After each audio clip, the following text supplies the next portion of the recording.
What is good, guys? It's Rey-Jay back with another video, and in this one I want to break down what's going on with SPY, Tsla, Nvda, the QQQ, and a couple of other tickers, and break down what's happening with the economic calendar moving forward, what's happening with other charts out there, what you should be watching for as time progresses. But before I begin the devil's information, before I get into any more details, let me just mention a couple of things. I am firstly not a financial planner, so take nothing I say as financial advice. And also, if you guys can, please check out the Moomoo link, which is down below and in the description. We sign up for Moomoo, deposit $100, you're guaranteed 7 free stocks, and the offer ends in just about 3 weeks. Anyways, for the market right now, we have some very, very important ranges to be discussing, not to mention some important technicals. But I first want to talk about some economic data and break down what's happening right now. So SPY is actually trying to push a little bit higher, despite the fact that we got a jobless claims that was just like this. Initial jobless claims was at 231,000. That's well above expectations. And this is showing some weakness in the labor market, which could once again incentivize that there's not only contraction happening, but this could even be more positive for disinflation. If that ends up being the case, then that could incentivize the Fed to kind of slow down and be a little bit less restrictive. That's why the market's a little bit more positive about this. But like I said before, nothing is guaranteed just yet, at least about the Fed and etc., because we have to wait and see what happens with inflationary data. We have continuing jobless claims as expected, and the jobless claims 4-week average is above expectations. So we're starting to see more and more of these jobless claims. And then moving forward, at 11:30 a.m., we have the 4-week and 8-week bill auctions coming out. And we also have Daly from the Fed giving a speech at 2 p.m. So we'll just have to wait and see how things go. I want to make this very, very clear, and this is how things are looking in my personal opinion. When it comes to other pieces of news involving the markets, I just want to make it very clear that there are winners and losers, as the Dow is on its longest winning streak of the year so far. There's been a bundle between Disney and Warner Bros., and they have a lot of plans together, something worth noting. Google, despite having good earnings, right? Unfortunately, there are still big tech companies that have to continue to lay off employees, such as like Tesla, the Googles out there, and this is something that's very important that they're doing. Layoffs are just continuing; they have to make their priorities like very big plans to like invest more in AI and such. So it's something worth noting. But layoffs are still continuing. I wouldn't necessarily say that every single company is in the best of places, even if they do have decent earnings. There's been a lot of talk right now about what's happening with restaurant chains. They're trying to basically come up with more deals to lower people who have less income. So that's something worth noting that's been happening. They know that things are very difficult for everyday people, so they're trying to incentivize different audiences to actually come join them. And then Musk's startup Neuralink has a problem. They're saying that on that part of what's happening right here. An implant has malfunctioned after it was put into the system in a human patient for the first time. So it's a little bit negative news for them. That is not the best of news for Neuralink, and a lot of people have different views about this, but it's something worth noting. It's making a lot of headlines right now. Last couple of things, I'm just going to talk about some earnings and break down the charts. Roblox had earnings, so did Warner Bros., and this is what the calendar looks like for now. Nothing too crazy thus far. Roblox missed on Q1 revenue estimates, and the stock has dropped quite a bit.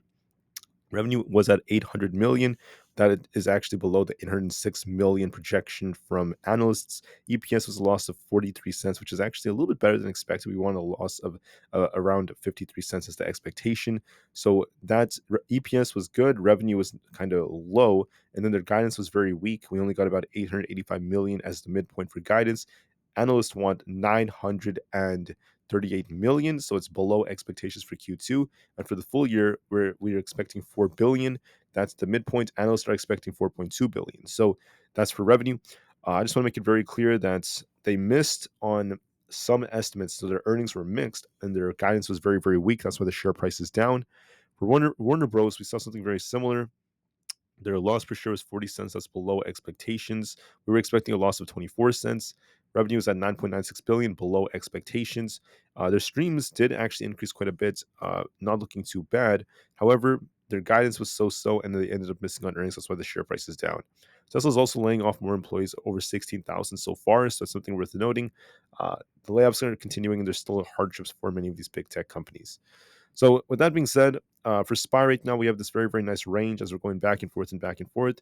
We have 518 as resistance and 515 as support. We will see which way SPY goes. If we do push a little bit, because it does look like it might try to push a little bit higher as we open, watch 518 as a tight resistance. If we reject off this, we're going to be dipping all the way down to 515. If we break 518, we're going to be pushing all the way up towards 520. So watch and see which way we break. If you lose 515, 513.5 and 512 are coming. If you break 518, we're pushing up to 520. Otherwise, we're just going back and forth and back and forth and kind of stuck within this range. So we'll just have to see which way it breaks for now. For Tesla, Tesla, in my opinion, is actually trying to hold up above the 50 EMA. If we do hold this, we could actually push towards 176.8. But if you zoom out of this chart, I actually drew out this trend line that kind of shows us the next resistance area. So we have some resistance coming up. Now, could Tesla go a little bit higher? It's about 176.8. If we do manage to hold above 175.25, the 50 EMA, yes, we could go a little higher towards 176.8, but just know that Tesla is still on a downtrend overall. It's still downtrending, even if it does try to bounce a little bit. So see how it had the high here, came down, made a lower high, came down. So yes, it could rebound a little bit, go up to 176.8 around this range.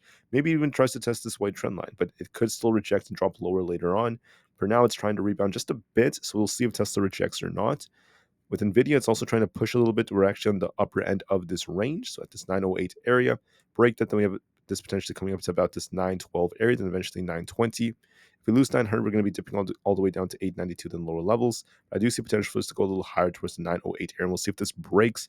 So Nvidia may attempt to rebound just temporarily. For the QQQ, just like SPY, it's the same thing essentially. So we have resistance at 441. We have support currently at 439. And we've been going back and forth for the last couple of days. So we'll see if we break 442 to turn bullish and break out to 444, or if we lose 439, start tipping all the way down to 437, then 435. Otherwise, we're just stuck in the middle for the time being. For Aapl, we're also stuck completely in the middle, shuffling around 182. So there's not really much of a direction. If we break past 183.5, we could push for 185. If we lose 181, we're going to be dipping to 180. So give this some time. For Amazon's also trying to rebound just a bit. We do have this imbalance to fill at 189. This 189 to 190 area is going to be resistance. We'll see if it rejects there. And if we lose support, look for 187. We're kind of stuck in the middle right now. So I'll give this a little bit of time. I do see potential for us to go a little bit higher, get closer to 189 before it tries to maybe come back down. But just give it some time. Meta is looking a little stronger, but we're still struggling at this 472 area. If it breaks this, like I said before, watch 475, then 480. If it rejects off 472, we're going to be dipping back down. As of right now, it's just fighting. It's just a big fight at that area, so I'll give this a little bit more time. With that being said, guys, this is what I'm seeing for the markets. SPY is actually trying to push a bit, but we're still stuck within the balance of this range. So we'll see which way SPY breaks. Do we break to the upside if we break 518, or do we come back down? I also want to note that the VIX is still in a position where it could break out later. Hasn't officially broken out yet or anything like that. It's still in the very low 13s, still on a downtrend. So my point in saying this is that there's no sign that the market is fully topped yet.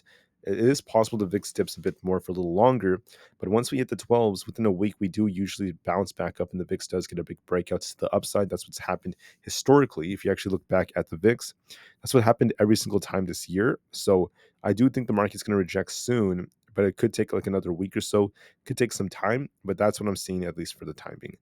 Anyways, that is it for the video. Thank you all so much for listening. I'll see you guys in just about a couple of hours. So take care and peace out.